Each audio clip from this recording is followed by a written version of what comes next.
إن الحمد لله نحمده ونستعينه ونستغفره ونعوذ بالله من شرور أنفسنا ومن سيئات أعمالنا من يهده الله فلا مضل له ومن يضلل فلا هادي له وأشهد أن لا إله إلا الله وحده لا شريك له وأشهد أن محمدا عبده ورسوله يا أيها الذين آمنوا اتقوا الله حق تقاته ولا تموتن إلا وأنتم مسلمون يا أيها الناس اتقوا ربكم الذي خلقكم من نفس واحدة وخلق منها زوجها وبث منهما رجالا كثيرا ونساء واتقوا الله الذي تساءلون به والأرحام إن الله كان عليكم رقيبا يا أيها الذين آمنوا اتقوا الله وقولوا قولا سديدا يصلح لكم أعمالكم ويغفر لكم ذنوبكم ومن يطع الله ورسوله فقد فاز فوزا عظيما أما بعد فإن خير الحديث كتاب الله وخير الهدي هدي محمد صلى الله عليه وسلم وشر الأمور محدثاتها وكل محدثة بدعة وكل بدعة ضلالة الضلالة في النار أعوذ بالله من الشيطان الرجيم بسم الله الرحمن الرحيم وأزلفت الجنة للمتقين وبرزت الجحيم للغاوين وقيل لهم أين ما كنتم تعبدون من دون الله هل ينصرونكم أو ينتصرون قالوا فكبكبوا فيها هم والغاؤون وجنود إبليس أجمعون قالوا وهم فيها يختصمون تالله إن كنا لفي ضلال مبين إذ نسويكم برب العالمين وما أضلنا إلا المجرمون فما لنا من شافعين ولا صديق حميم فلو أن لنا كرة فنكون من المؤمنين. خطبہ مسنونہ کے بعد میں نے سورہ شعراء کی چند آیات تلاوت کی. ایک ہے سورہ شعراء، یہ شاعر کی جمع ہے، اور ایک ہے شورا جس کے معنی مشورے کیا تھے. تو قرآن میں سورہ شعراء بھی ہے، یعنی شاعر کی جمع، اور ایک سورت ہے جس کا مطلب ہے مشورہ، وہ بھی ہے سورۃ الشورى. تو یہ سورہ شعراء یہ 19ویں پارے میں، اور سورہ شورى یہ 25ویں پارے میں. تو یہ جو آیات میں نے پڑھی ہیں یہ سورہ شعراء کی ہیں جو شاعر کی جمع ہے. ان آیات میں اللہ رب العزت نے میدان حشر میں کھڑے بنیادی دو گروہوں، دو گروپس اور دو جماعتوں کا تذکرہ فرمایا. ذیلی بہت سے گروپ ہو سکتے، متقیوں کے درجہ بدرجہ کئی گروپس ہیں، اسی طرح جہنمیوں کے بھی درجہ بدرجہ کئی گروپس ہیں، لیکن بنیادی طور پر حشر میں موجود تمام لوگوں کے دو ہی گروپ ہیں، دو جماعتیں ہیں.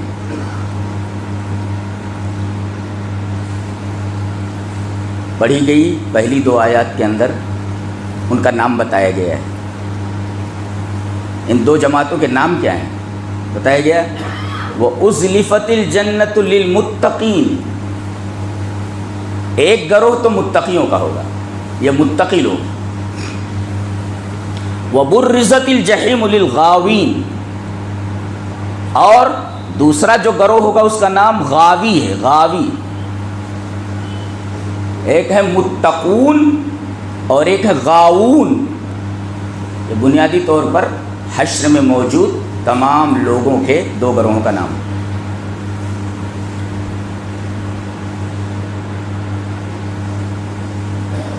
تو ایک بات تو یہ معلوم ہے کہ کتنے گروہ ہوں گے میدان حشر میں. بنیادی طور پر دو گروہ. پہلی آیت میں فرمایا گیا کہ جو متقین ہوں گے جنت بالکل ان کے قریب لے آئی جائے گی. وَأُزْلِفَتِ الْجَنَّةُ لِلْمُتَّقِينَ، میدان حشر میں متقین بھی کھڑے ہوئے ہیں اور غاون بھی کھڑے ہوئے ہیں. جنت کو متقیوں کے قریب لے آیا جائے گا. چلو جنت کو متقیوں کے قریب کر دو. ایک سوال پیدا ہوتا ہے کہ اب جتنے بھی متقی ہیں وہ تو جنت میں جانے ہی والے ہیں، اس لیے کہ اللہ تبارک و تعالیٰ نے فرمایا تلک الجنت التی نورث من عبادنا من کان تقیا. یہ جو جنت ہے، اس جنت کو ہم اپنے ان بندوں کو دینے والے ہیں، ان بندوں کو وارث بنانے والے ہیں جو متقی. تو صاف فرما دیا گیا کہ جنت کے وارثین متقی لوگ ہیں، تو وہ تو جنت میں جانے ہی والے. سوال یہ پیدا ہوتا ہے کہ جب متقی جنت کے اندر جانے ہی والے ہیں تو جنت کو حشر میں ان کے قریب کر دیے جانے کی کیا وجہ ہے، کیا سبب ہے؟ کبھی غور کیے؟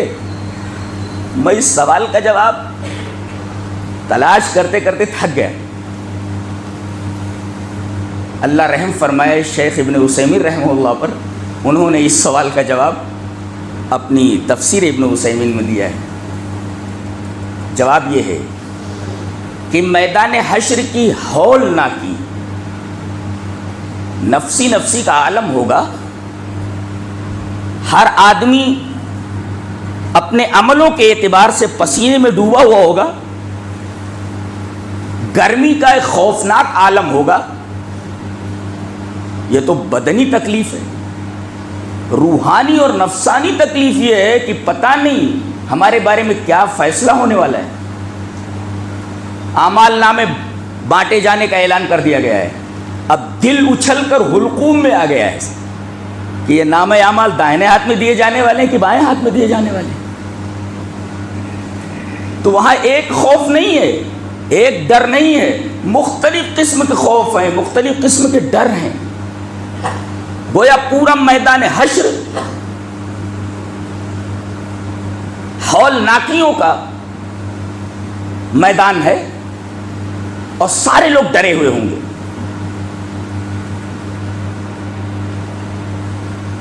اب یہ جو خوف دلوں میں بیٹھا ہوا ہوگا، یہ جو دہشت دلوں میں بیٹھی ہوئی ہوگی، پہلے متقیوں کے دل سے یہ ڈر نکال دیا جائے گا. یہ رہی تمہاری جنت جس کے اندر تم جانے والے ہو. اللہ، یعنی ڈر ہے تو اب جانے سے پہلے تمہارے دلوں کو ہم اطمینان دے دیتے ہیں نا. تو گویا کہ ڈر کے بعد اطمینان یہ میدان حشر میں ہی متقیوں کو دے دیا جائے گا. یہ ایک طریقے کی نعمت ہوگی متقیوں کے لیے. جنت میں جانے سے پہلے ہی جنت ان کے قریب لے آئی جائے گی کہ یہ وہی جنت ہے جس کے اندر تم ابھی داخل ہونے والے ہو. لہذا تم اپنے دلوں سے دہشت نکال دو، تم اپنے دلوں سے خوف نکال دو، تم اپنے دلوں سے ڈر نکال دو. یہ جواب شیخ ابن عثیمین نے دیا ہے اور جواب انتہائی لاجواب ہے. تو جنت کو متقیوں کے قریب لے آیا جائے گا. کیوں قریب لے آیا جائے گا جب جنت میں جانے والے ہیں؟ اس سوال کا جواب ابن عثیمین نے جو دیا وہ میں نے پیش کر دیا. اور یہ جو غاوون کھڑے ہوئے ہیں، بھٹکے ہوئے لوگ، وہ برزت الجحیم للغاوین، جہنم کو جہنمیوں کے قریب، گمراہ لوگوں کے قریب نہیں لایا جائے گا، اسے دور رکھا جائے گا، صرف ظاہر کر دیا جائے گا. وہ برزت الجحیم للغاوین، گمراہ لوگوں کے لیے اور جو لوگ جہنم میں جانے والے ہیں، جہنم کو کھینچ کر ان کے قریب نہیں لایا جائے گا بلکہ دور ہی سے دکھا دیا جائے گا کہ یہ رہی جہنم. اللہ اکبر. سوال یہ ہے کہ متقیوں کے قریب جنت کو لے آیا جائے گا، جہنمیوں کے قریب جہنم کو تو بدرجہ اولا لے جانا چاہیے تھا کہ اے بدماشو تمہاری یہ جگہ ہے، یہ رہی تمہارے قریب جہنم. اس سوال کا جواب بھی میں نے بہت تلاش کیا، ملا اس کا جواب بھی کہ متقیوں کے لیے جنت کو قریب کر دیا گیا، جہنمیوں کے قریب جہنم کو کیوں نہیں لایا گیا، دور سے جہنم کو دکھا دیا گیا؟ اس لیے کہ اضلاف ہے، یعنی قریب لانا جنت کا متقیوں کے لیے، لیکن جہنم کو قریب لانے کی بات نہیں کہی گئی، بلکہ تبریز کا لفظ آیا، ظاہر کر دی جائے گی یہ رہی جہنم، دور رہے گی وہ. کیوں ایسا کیوں؟ اس کا جواب بھی دیا ہے مفسرین نے. اور خاص طور سے شیخ ابن عثیمین کا یہ جواب ہے کیا کہ اللہ کی رحمت اس کے غضب پر حاوی ہے. نہیں سمجھے؟ پہلے وہ حدیث پڑھ لیتے ہیں. حدیث اس طرح وعن ابی ہریرہ رضی اللہ تعالی عنہ ان النبی صلی اللہ علیہ وسلم قال لما خلق اللہ الخلق كتب في كتابه فهو عنده فوق العرش ان رحمتی تغلب غضبی رواہ مسلم فی کتاب التوبہ. حضرت امام مسلم رحمہ اللہ اس حدیث کو ایسے ہی مسلم شریف کتاب التوبہ میں لائے ہیں. راوی حضرت ابو ہریرہ ہیں. حضرت ابو ہریرہ رضی اللہ تعالیٰ عنہ فرماتے ہیں کہ نبی اکرم صلی اللہ علیہ وسلم نے ارشاد فرمایا کہ جب اللہ تبارک و تعالیٰ نے تمام مخلوقات کو پیدا کر لیا، تمام مخلوقات کو پیدا کر دیا، تو ایک کتاب بنائی اور اس کتاب کے اندر ایک بات لکھی.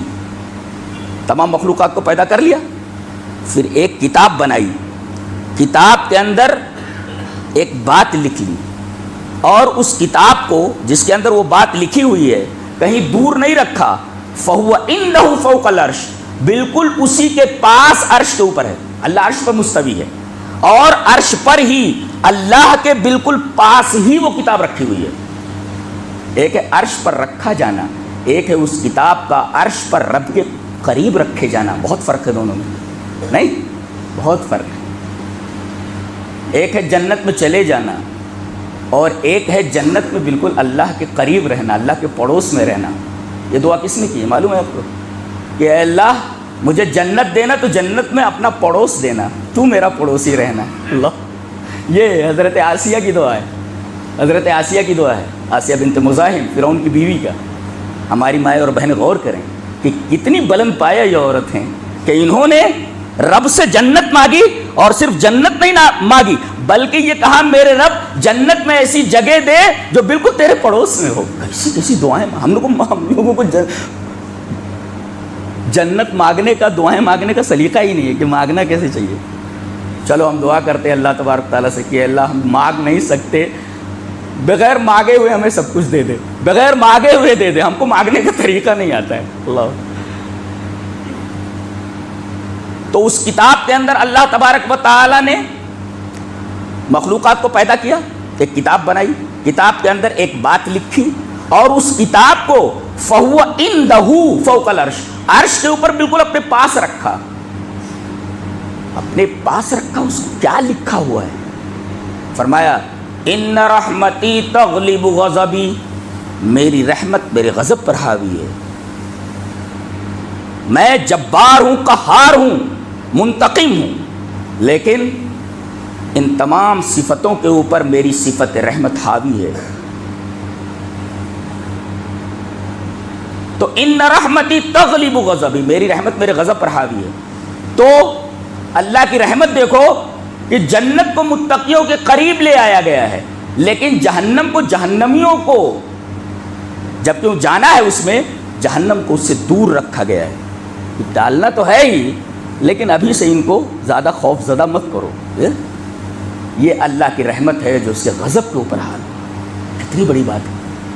یہ نقطہ بھی، اس سوال کا جواب بھی شیخ ابن عثیمین رحمہ اللہ نے دیا ہے کہ جنت کو متقیوں کے قریب لے آیا جائے گا، جہنم کو قریب کیوں نہیں لایا جائے گا؟ اس کو دور سے دکھا کیوں جیا جائے گا؟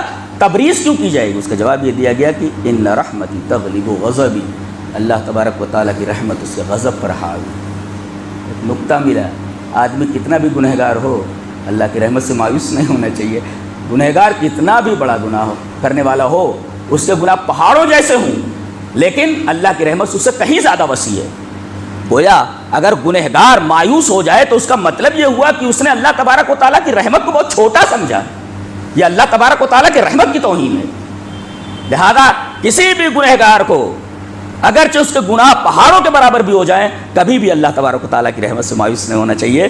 ان رحمتی تغلب غضبی. اور سب سے بڑی چیز تو مجھے حیرت ہو رہی ہے اس حدیث کے ٹکڑے پر کہ جملہ تو لکھا ہے اس نے اور اس جملے کو بھی اپنے قریب کر لیا ہے. ان رحمتی تغلب غضبی. کچھ سمجھ میں آ رہا ہے؟ بہت عجیب و غریب بات ہے وہ، اور روایت مسلم کی ہے. اور ایک نقطہ اور بتاتا ہوں. اس روایت کو کہ میری رحمت میرے غضب کے اوپر حاوی ہے، اس کو امام مسلم کتاب التوبہ میں لا رہے ہیں. اس کا مطلب یہ ہوا کتنے بھی گناہ تم سے سرزد ہو جائیں، توبہ کر لو، اس کی رحمت کھڑی ہے تمہیں معاف کرنے کے لیے۔ اس وجہ سے اس حدیث پاک کو امام مسلم رحمۃ اللہ علیہ کتاب التوبہ میں لایا ہے، ان رحمتی تغلب غضبی۔ تو گویا جنت کو متقیوں کے قریب لے آیا گیا ہے، جہنم کو صرف ظاہر کر دیا گیا ہے۔ اچھا، ان دونوں آیتوں کی تفسیر دو جگہوں پر کی گئی ہے۔ سورہ قاف میں فرمایا گیا وَأُزْلِفَتِ الْجَنَّةُ لِلْمُتَّقِينَ غَيْرَ بَعِيدٍ، جنت کو متقیوں کے قریب لے آیا جائے گا جو دور نہیں ہوگی۔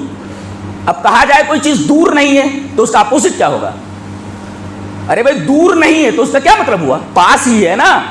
تو گویا کہ جنت کو پاس لے آیا جائے گا تو بعید نہیں ہوگی۔ گویا کہ اس آیت کریمہ کی تفسیر جو سورہ شعراء میں ہے، سورہ قاف میں کی گئی ہے، غیر بعید سے کی گئی، بالکل قریب لے آئے گی۔ اور جہنم کو دور رکھا جائے گا، اس کی تفسیر سورہ فرقان میں ہے۔ اللہ نے فرمایا اذا رأتهم من مکان بعید سمعوا لها تغیظا وزفیرا، جہنم دور سے ان کو دیکھے گی۔ اذا رأتهم من مکان بعید، دور جگہ سے جہنم ان کو دیکھے گی، اور یہ لوگ اس کے چنگھاڑ کو اور اس کے جوش کو، اس کے غضب کو سنیں گے دور ہی سے۔ یعنی ڈرا تو دیا جائے گا لیکن بہت زیادہ نہیں ڈرایا جائے گا۔ ایک ہے کسی خوفناک چیز کو دور سے دیکھ لینا، ڈر کم لگتا ہے۔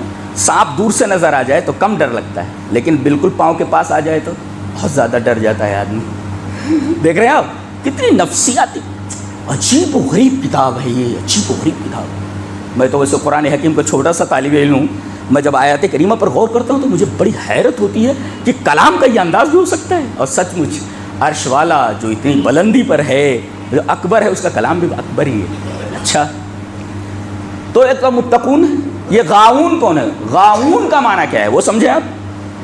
ایک ہے ضال، راستے سے بھٹک جانا۔ آنا تھا جعفر نگر، چلا گیا کیمپ میں، اس کو کہتے ہیں بھٹک جانا۔ اور یہ جو بھٹکنا ہوتا ہے لا علمی کی بنیاد پر ہوتا ہے، اسے معلوم نہیں تھا، اسے معلوم نہیں تھا جعفر نگر کدھر ہے۔ تو ضلالت جو ہوتی ہے اس کی بنیاد جہالت ہوتی ہے، ضلالت کی بنیاد جہالت ہوتی ہے، اسے معلوم نہیں، لہذا وہ جانا تھا کہیں چلا گیا کہیں۔ لیکن غاؤون کس کو، غوایت کس کو بولتے ہیں؟ ضلالت تو سمجھ میں آیا کہ بھائی ضلالت کی بنیاد جہالت پر ہے، معلوم نہیں تھا اسے، علم نہیں تھا، لا علمی کی بنیاد پر وہ بھٹک گیا، غلط راستے پر چلا گیا۔ یہ غوایت کیا ہے جہاں یہ لفظ لائے گا غاؤون، جو غاوی لوگ ہیں، غوایت کیا ہے؟ اس کا جواب بھی شیخ ابن عثیمین رحمہ اللہ نے دیا ہے، بہت پیارا جواب دیا ہے۔ کتنا بڑا مفسر ہے، بہت عجیب و غریب مفسر ہے ابن عثیمین۔ وہ کہتے ہیں کہ غوایت کہتے ہیں علموہ ولکن جانبوہ، یہ تفسیر کی ہے انہوں نے۔ علموہ، لوگوں نے جانا کہ یہ راستہ حق ہے، یہی حق کا راستہ ہے، جاننے کے بعد بھی راستے سے کترا گئے، ان کو کہتے ہیں غاؤون۔ ضالون کو معلوم ہی نہیں تھا کہ راستہ سیدھا کون سا ہے، لیکن غاؤون کو معلوم تھا کہ راستہ سیدھا کون سا ہے، جاننے کے باوجود کہ یہ راستہ سیدھا ہے اور یہی راستہ ہے، جان بوجھ کر کے اس راستے سے ہٹ گئے۔ علموہ، راستے کو جانا انہوں نے کہ یہی راستہ حق ہے، یہی جنت کا راستہ ہے، ولیکن جانبوہ، جان بوجھ کر کے حق کے راستے سے ہٹ گئے، دیٹ از کالڈ غاؤون۔ یہ ضالون اور غاؤون میں فرق ہے۔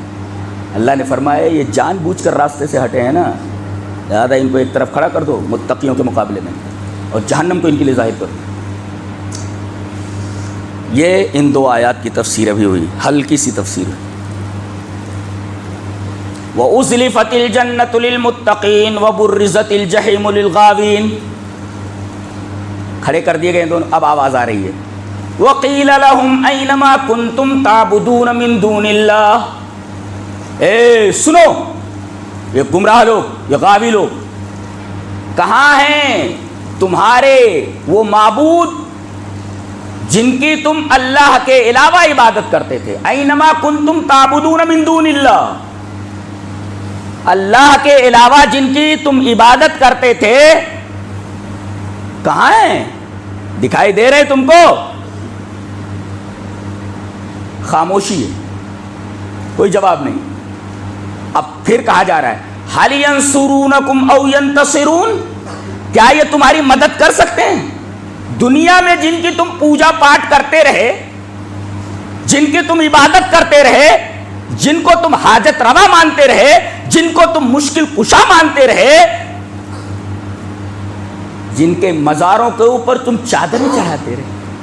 اللہ حال ینصرونکم، آج یہ تمہاری مدد کر سکتے ہیں، او ینتصرون، یا خود اپنی مدد کر سکتے. بتایا گیا جو اپنی مدد نہ کر سکے وہ دوسروں کی مدد کیا کرے گا. اللہ فرمائے گا یہ آج اپنی مدد نہیں کر سکتے، تمہاری مدد کیا کریں گے. حال ینصرونکم او ینتصرون، کیا یہ تمہاری مدد کر سکتے ہیں؟ ارے یہ تمہاری مدد کیا کریں گے. او ینتصرون، یہ اپنی مدد نہیں کر سکتے. ہمارے پڑوسی ملک میں بتایا گیا کہ ایک قبر ہے، قبر کے اوپر پنکھا لگا ہوا ہے. یہ کون سے بابا ہیں؟ پنکھے شاہ بابا. کون سے بابا ہیں؟ پنکھے شاہ بابا. پوچھا گیا کہ قبر کے اوپر یہ پنکھا کیوں لگا ہوا ہے جس کی وجہ سے یہ حضرت پنکھے شاہ بابا کے نام سے مشہور ہے. بتایا گیا تاکہ اس قبر کے اوپر پرندے بیٹ نہ کریں، گندگی نہ کریں، اور اس پنکھے کی ہوا کی وجہ سے مکھیاں بیٹھ کر کے گندگی نہ کریں. ارے جو مکھیوں کو نہ ہٹا سکتا ہو، جو خود پنکھے کا محتاج ہو، مکھیوں کو ہٹانے کے لیے وہ تمہاری مدد کیا کر سکتا ہے. حال ینصرونکم او ینتصرون، کیا یہ تمہاری مدد کر سکتے ہیں؟ ارے یہ تمہاری مدد کیا کریں گے. او ینتصرون، یہ اپنی مدد نہیں کر سکتے. اب حکم ہوگا چلو پکڑو ان کو جتنے بھی ہیں بدماش. فکبکبوا فیہا ہم والغاؤون، ایک ایک لفظ جیسے موتی ہو پلس رکھ دیے گئے ہوں اپنی جگہ. فکوب کب کب کب کب، آواز دیکھ رہے، کب کب. قرآن حکیم جو لفظ استعمال کرتا ہے اور جس جگہ استعمال کرتا ہے، اگر وہ خطرناک جگہ ہے تو لفظ بھی ویسا استعمال کرتا ہے. کب کب کا مطلب سمجھ میں آتا ہے. یہ اصل میں باب فعللتن سے، جیسے زق زقت العصافیر، چڑیوں کی چوں چوں. تو گویا کہ چوں چوں کب ہوتی ہے؟ یعنی مسلسل وہ آواز آ رہی، چوں چوں چوں چوں چوں چوں. اور مفسرین نے لکھا نق نقت الزفادع، میڈھکوں کی ٹر ٹراہٹ، ٹر ٹر ٹر ٹر، یعنی یہ کے بعد دیگر کوئی چیز ہو رہی ہے. تو گویا کہ کب کب کا مطلب یہ ہوا کہ ایک کو سر کے بل کسی چیز کو پھینکنا، سر کے بل ان کو پھینک دیا جائے گا، اور اس کے بعد پھر اس کے اوپر دوسرے کو، پھر اس کے اوپر تیسرے کو، پھر اس کے اوپر چوتھے کو، پھر اس کے بعد پانچ. اللہ اکبر. کب کب بھد بھد کی طرح ہے. وہ لفظ بھی ویسے سچویشن کے اعتبار سے لایا گیا ہے، جیسی سچویشن ویسا لفظ لایا گیا. حالانکہ لفظ دوسرا بھی لایا جا سکتا تھا کہ ان کو بعض کے اوپر پھینک دیا گیا. طرح باز ہی مانا بعض کو بعض کے اوپر پھینک دیا گیا، لیکن طرح لفظ نہیں لایا گیا بلکہ ریدم والا وہ لفظ لایا گیا. یہ لفظ خود بتا رہا ہے کہ اسی انسان کا کلام نہیں ہو سکتا، رب تعالی ہی ایسی بات کر سکتے ہیں. فکبکبوا، کب کب، ایک کے بعد بھد، دوسرا اس کے اوپر گرا بھد، تیسرا اس کے اوپر بھد، چوتھا گرا بھد. یعنی گویا کہ یکے بعد دیگرے ایک کو ایک کے اوپر پھینکا جا رہا ہے، وہ بھی سر کے بل ایک گرا، اس کے اوپر بھد، اس کے اوپر تیسرا گیا بھد. تو گویا کب کب کا جو لفظ ہے وہ یکے بعد دیگرے گرنا اور اس کے بعد ایک آواز کا نکلنا، آواز کب کب بھد بھد. اور کب کب کے مفہوم میں داخل ایک بعد دیگری کوئی چیز ہونا. اللہ کیا کتاب ہے، سبحان اللہ وبحمدہ سبحان اللہ العظیم. ہمیں فخر ہے کہ ہم ایسی کتاب کو مانتے ہیں. یہ ہمارے رب کی کتاب ہے. دنیا کی کوئی کتاب اس طریقے کی گفتگو نہیں کر سکتی، ایسا کلام نہیں کر سکتی. یہ عربی کا ایک طالب علم بولتا ہے، اور مسلمان ہونے کے ناطے نہیں، ایک عربی جاننے والے ایک طالب علم کی طرف سے یہ بات کہی جا رہی ہے کہ یہ کسی انسان کا کلام نہیں ہو سکتا. جیسی سچویشن ہے ایسا لفظ لایا گیا. بھد تو کب کب، یعنی کب کب یعنی بھد تو ہوا، پھر اس کے بعد ایک بھد، یعنی ایک کے بعد ایک کو گرایا جا رہا. آدمی یہ لفظ دیکھ کر کے ڈر جائے. اس اعتبار سے قرآن ہم پڑھتے کہا کہ ڈر لگے. کوئی ایسے ہی پڑھتا چلا جا رہا ہے، کوئی ترجمہ دیکھ رہا ہے تو ترجمے میں یہ چیز تھوڑی رہتی ہے. ترجمہ اسے ایک لازمی مفہوم اس کا بیان کر دیا جاتا ہے، حقیقی مفہوم نہیں ہوتا. بس ایک تذکیر کی حد تک کچھ سمجھ میں آ جاتا ہے. بقیہ قرآن اس اعتبار سے اگر غور کرے آدمی ڈر جائے گا. الفاظ فکبکبوا فیہا، ان کو یکے بعد دیگرے ایک دوسرے کے اوپر بھد بھد ڈال دیا جائے گا. اچھا، ہم ان کو، والغاؤون اور گمراہ لوگوں کو. یہ بھی قابل غور بات ہے. پہلے ہم کو ڈالا جائے گا. ہم، یہ ہم کون ہے؟ وہ لوگ کون؟ جن کی عبادت کی جاتی تھی. اللہ تبارک تعالیٰ نے ان کا نام بھی نہیں لیا ہے. یہ جن کی تم عبادت کرتے اس لائق نہیں ہے کہ ان کا نام لیا جائے. ہم وہ دیکھ رہے ہیں کتنے حقارت کے ساتھ کہا گیا, یہ ان کو ڈال دو پہلے, پھر اس کے بعد غاؤن جو ان کے پیچھے چلے ہیں بھٹکے ہیں ان کی وجہ سے, پھر اس کے بعد ان کو ڈالو. تو پہلے کون گئے؟ معبود گئے. پھر بعد میں کون گئے؟ عابد گئے. پہلے معبودوں کو ڈال دیا گیا, پھر بعد میں عابد جا رہے ہیں, پوجنے والے جن کو پوجا گیا وہ پہلے ڈال دیے گئے. سوال یہ ہے کہ پہلے ان کو کیوں ڈال دیا گیا؟ معبودوں کو جن کی عبادت کرتے تھے. دیکھو نیتا جی اگر باہر ہوں اور ان کا کوئی فالوور کسی جرم میں جیل میں چلا گیا تو اسے اطمینان رہے گا, ہے نا نیتا جی باہر نکال لیں گے تو اطمینان رہے گا. لیکن نیتا جی اندر پہلے چلے گئے تو فالوورس باہر کھڑے ہیں تو اب تو کوئی امید ہی نہیں رہی گی. اللہ نے فرمایا ساری امیدیں ختم. ہم لا کر کے بتایا گیا کوئی امید مت رکھیے, یہ ہے ہمارے رب کا کلام اس طرح بولتا ہے. فَكُبْكِبُوا فِيهَا هُمْ, ان کو پہلے جتنے بھی معبود ہیں ان کو یکے باتی کرے, بھد بھد کر کے ایک دوسرے کے اوپر ڈالا جائے, اور پہلے معبودوں کو ڈالا جائے جنہوں نے گمراہ کیا ہے ان کو پہلے ڈالو. اس لیے کہ پہلے ان کو اگر ڈال دیا گیا تو یہ جو باہر کھڑے ہوئے جو پیچھے چلے ہیں یہ بالکل مایوس ہو جائیں گے. ارے بابا اندر چلے گئے تو ہم لوگوں کی کیا بساط ہے, ہم لوگوں کے ساتھ کیا ہونے والا ہے. یہ لفظ بھی ڈرا دیتا ہم, اور اللہ تبارک و تعالیٰ نے ان کا نام نہیں لیا. یہ کون ہے یہ معبود؟ ہم, یہ لوگ ہے, ان کی کوئی حقیقت ہے کیا؟ ان کا نام بھی نہیں لیا اللہ نے. تو فَكُبْكِبُوا فِيهَا هُمْ, ڈال دیا جائے گا اوندھے منہ ان لوگوں کو یہ کہ بات دیگرے کہاں؟ فیہا, جہنم میں. کن کو؟ ہم, ان کو یعنی معبودوں کو. والغاؤون, اور بعد میں ان کے فالوورز. پہلے ان کو کیوں, بعد میں ان کو بتا دیا گیا. تو ایک ہیں معبود جن کو پہلے ڈالا گیا, جن کی عبادت کی جاتی تھی, اور ایک ہیں پجاری, پوجا کرنے والے, فالوورز ان کے پیچھے جانے والے. تیسرے بھی ہیں حضرت. کون ہے یہ جو بھٹکے ہیں جن کی وجہ سے ان کی عبادت کی جا رہی تھی اور یہ عبادت کرتے تھے, جن کی وجہ سے یہ معبود بنے اور جن کی وجہ سے یہ عابد بنے. یہ کون ہے؟ وہ جنود ابلیس, ابلیس کے لشکر ہیں. دیکھ رہے ہیں آپ, ترتیب دیکھ رہے ہیں آپ. سب سے پہلے پھینک دیا گیا بابا لوگوں کو, نیتاؤں کو ڈال دیا گیا اندر, جن کی عبادت کی جاتی تھی معبودوں کو ڈالا گیا, اور اس کے بعد نمبر آیا جو ان کے پیچھے چل رہے تھے ان کو, اور تیسرے نمبر کے کہا گیا کہ تیسروں کو بھی ڈالو. کون؟ جنہوں نے ان کو معبود بنایا اور ان کو عابد بنا دیا. ارے اس در پہ سب کچھ ملتا ہے. کن کو بھٹکایا؟ یہ حضرت کو. کس در پہ؟ ان کے در پہ. بابا کے در پر سب کچھ ملتا ہے. ان کو بتا رہے کون؟ یہ جنود ابلیس اجمعون. اور ایک نکتہ بتایا گیا, جنود ابلیس,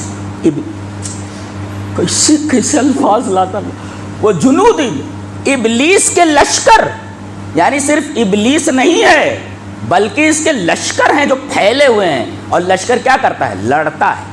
لڑتا ہے لشکر, پورے ساز و سامان کے ساتھ ہوتا ہے, پورے اسلحوں کے ساتھ ہوتا ہے. لشکر کہا گیا. اب کتنے لشکر شیطان کے ہیں وہ بتائے گا. بے شمار ہیں. جنود لائے گئے, جند کی جمع ہے, اور ساز و سامان کے ساتھ ہیں. اب ہم لوگوں کو کتنا محتاط رہنا اس بدماش سے. ایک تو لشکر ایک نہیں ہے, لشکر بہت سارے. اور لشکر اس کو کہتے ہیں جس کے پاس ساز و سامان ہو, بھٹکانے کے ہر طریقے کے ہتھیار, ساز و سامان.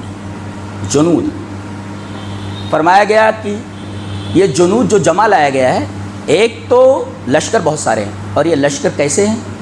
یہ انسانوں میں کے بھی ہیں اور جنوں میں کے بھی ہیں. جنوں میں کے بھی لشکر ہیں جو بہکاتے ہیں لوگوں کو, اور انسانوں میں بھی لشکر ہیں شیطان کے, ان کو بھی. عبداللہ ابن مبارک نے لکھا کہ بعض چیزیں انسان ایسی نکال لیتا ہے تو شیطان کو بھی تعجب ہوتا, اچھا یہ چیز تو نے نکالی ہے. عبداللہ ابن مبارک نے کہا ہے, یعنی بعض معاملات میں شیطان کو تعجب ہوتا ہے انسان کے اوپر کہ تو نے یہ چیز ایجاد کر لی. قوم لوط, اس سے پہلے یہ گھنونا کام کسی نے نہیں کیا تھا. اللہ نے فرمایا ایسا کام کرتے ہو؟ اللہ تم ایسا کام کرتے ہو؟ یہ کام تو پچھلے لوگوں نے کیا ہی نہیں. گویا ایسے ایسے لوگ ہوتے ہیں، یہ انسانوں ہی کے تیر تھے. تو شیطان کو بھی حیرت ہوتی ہے. عبداللہ بن مبارک فرماتے ہیں کہ ایسے ایسے کام کرتا ہے انسان کہ شیطان کو بھی حیرت ہوتی ہے. ہاں بڑا اچھا پوائنٹ نکالا تو نے، یہ تو مجھے بھی معلوم نہیں تھا. تو شیاطین انس جو ہوتے ہیں نا، شیاطین جن سے زیادہ خطرناک ہوتے ہیں. اسی وجہ سے اللہ تبارک و تعالیٰ جگہ جگہ شیاطین انس کو پہلے لاتا ہے، شیاطین جن کو بعد میں لاتا ہے. اس لیے کہ شیاطین جن دکھائی نہیں دیتے اور شیاطین انس دکھائی دیتے. چل ایسا دیکھو کتنے خطرناک ہے، اس لیے کہ دکھائی دیتے ہو تو دکھائی دیتے. تو خطرناک کون ہوا؟ دکھائی دینے والا، نہ کہ جو دکھائی نہ دے. وجنود ابلیس اجمعون. ایک نقطہ اور ملا کہ جو لوگوں کو گمراہ کرنے والا ہو وہ ابلیس کے لشکر میں سے ہے، اور جو لوگوں کو ہدایت کی طرف بلانے والا ہو وہ جنود اللہ میں سے ہے، اللہ کے لشکر میں سے. اللہ تو ایک جنود اللہ ہے اور ایک جنود ابلیس ہے. جو غلط کاموں کی طرف بلانے والے ہوں وہ جنود ابلیس ہیں، اور اس کے مقابلے میں جو لوگوں کو راہ حق کی طرف بلانے والے ہوں، صراط مستقیم کی طرف بلانے والے ہوں، وہ جنود اللہ ہیں. گویا کہ یہاں بھی دو گروپ ہو گئے، جنود اللہ اور جنود ابلیس. ایک بات اور بولتا ہوں، یہاں جنود الشیطان کیوں نہیں کہا گیا؟ جنود ابلیس کیوں کہا گیا؟ اس کا نام کیوں لیا گیا؟ ایسا کہتے ہیں جنود الشیطان، جنود الشیاطین. ابلیس کہا گیا. ابلیس بلس سے مشتق، بے لام سین.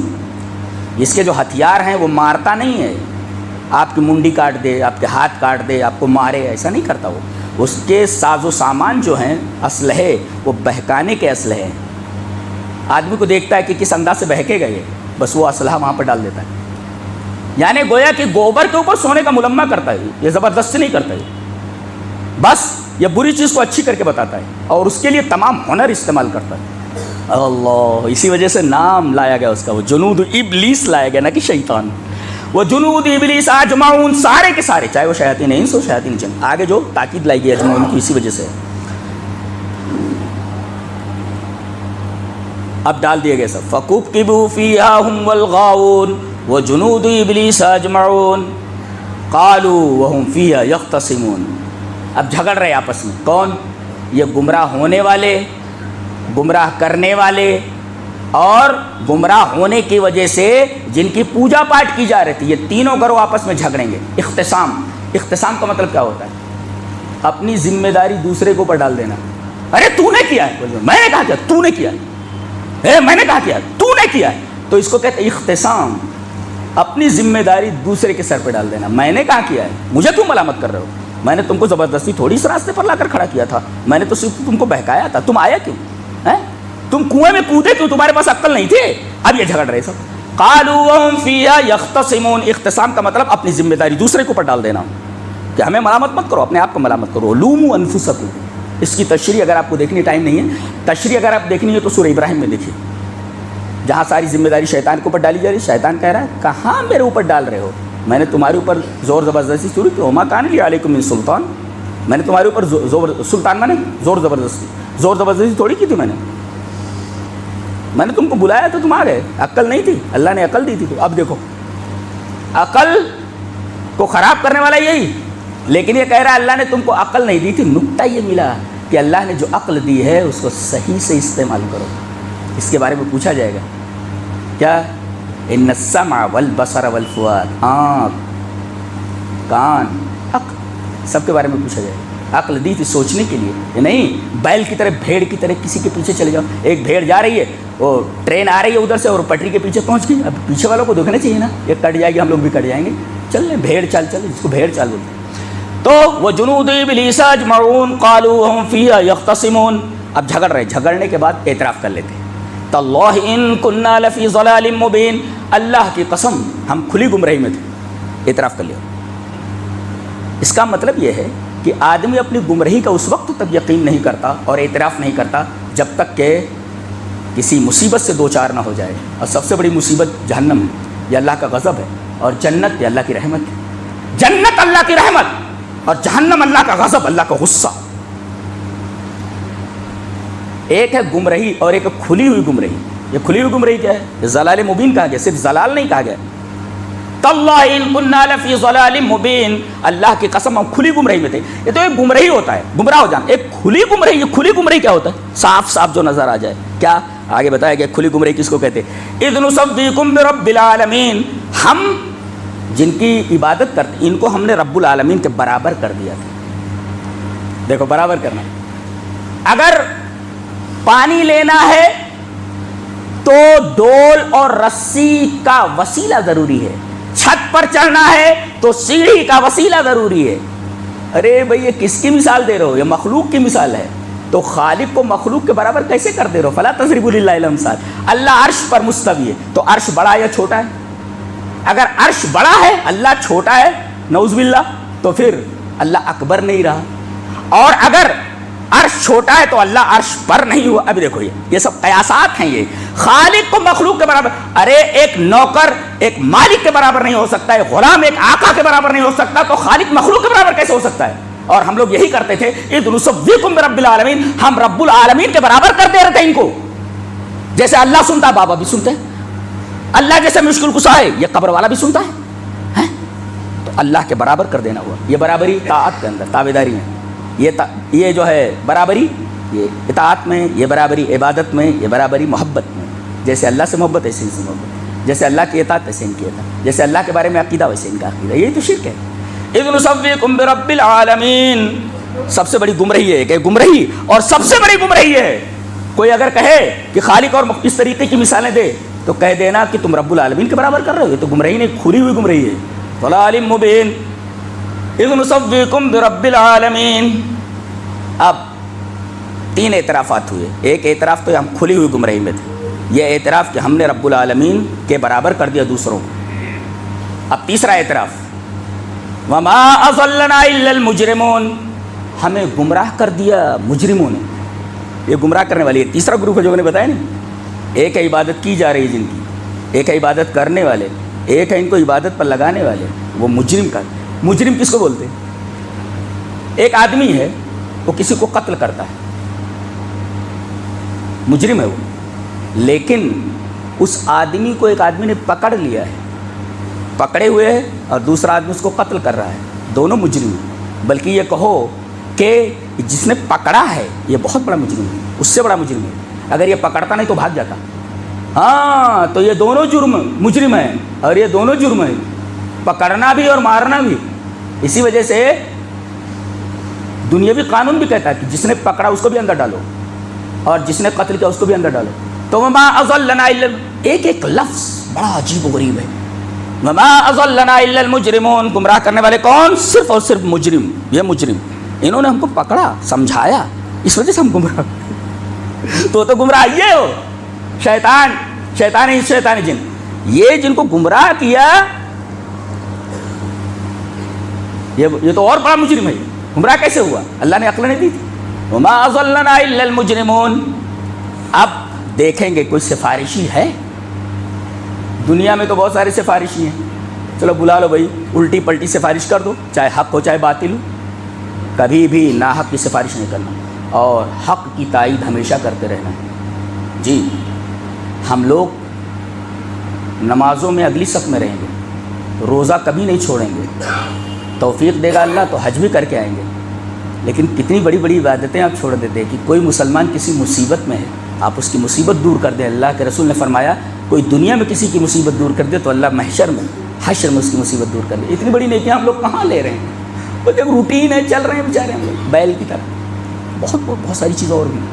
اب دیکھے گا وہ شافع اور دوست کو دیکھے گا. یہاں شافعین جمع لایا گیا اور صدیق واحد لایا گیا.